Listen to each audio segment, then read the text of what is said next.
Respect failure as much as you respect success. In fact, fear people who have not failed. They are too innocent to counsel you. There is a requisite level of failure you must carry as a badge to balance your understanding in counseling people. Believe me, anybody who comes to you with 100 over 100 is still a child in the school of success. There is a requisite scar that gives you a balanced perspective. Have you failed enough to be able to talk to me? Don't tell me all the stories. I just prayed and the person was healed. I just spoke and they gave me an auditorium. You are not the person to counsel me. I respect you. Carry your results until you learn the other side of life. My goodness, there are people that have failed enough and they can talk to you. When they talk to you, they utter from their pain. Their pain has been turned to wisdom. Every sentence is a life lesson. A woman who tells you, I have been barren for 10 years. Now God gave me 3 sets of twins. Forget the twins and learn wisdom. Don't just respect crowns, respect scars. The wise respect both scars and crowns. Can I encourage someone? Your failure is still an asset. Don't throw it, archive it.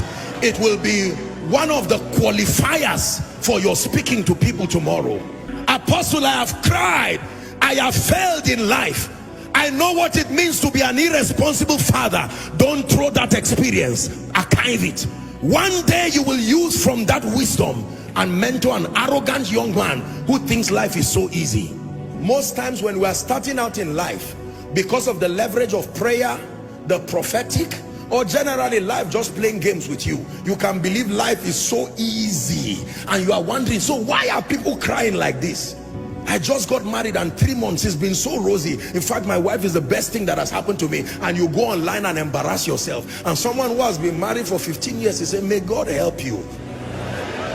After 2 years, you just turn and start saying life is unpredictable. All these unwise things that people do. Do not just respect those who have succeeded alone. Respect those who have failed. Not everybody fails. Respect those who have failed. Failure is an asset when you can turn it to power. Paul said, let no man trouble me. It is not only anointing that I have, there are scars. Gentlemen, don't just look for those who live in mansions. Go and look for mama and let her teach you the secret of happiness in a hut. There is something you need to learn, because the money you think will come from the mansion, you will be surprised. You don't know the depression and the drugs that surround those mansions. Sometimes you need to learn from both a king, but you need to learn from the slave that is in his palace. There is something the slave can tell you that even the king does not know. The slave is the one who cleans the palace. He knows what he has seen there. Why will the Lord speak to a young virgin through an angel and says, Mary, you are highly favored? And the next thing that follows that woman is pain, controversy. There was nothing in the life of Mary that I have seen that looked like favor.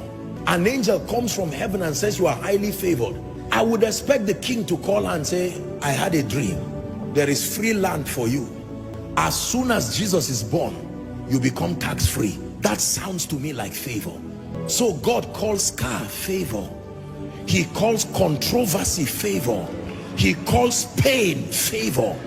Why would you say a woman is high? God is speaking to someone. Don't listen, you may cry, but don't be embarrassed about your failures again. There is something about the speaking of God, that until you are at your lowest moment, there is something about the voice of God you cannot hear. There is a pain requirement to hear certain things about God. Tonight's message is very deep. For some of you, you really will not understand it this night. You are too innocent. You have been shielded by the sacrifices of others. You may not really understand this. There is a pain requirement that brings out the clarity and the purity of the voice of God. There is a way a man of God fails and fails and fails in ministry, that he goes back and he says, Lord, teach me.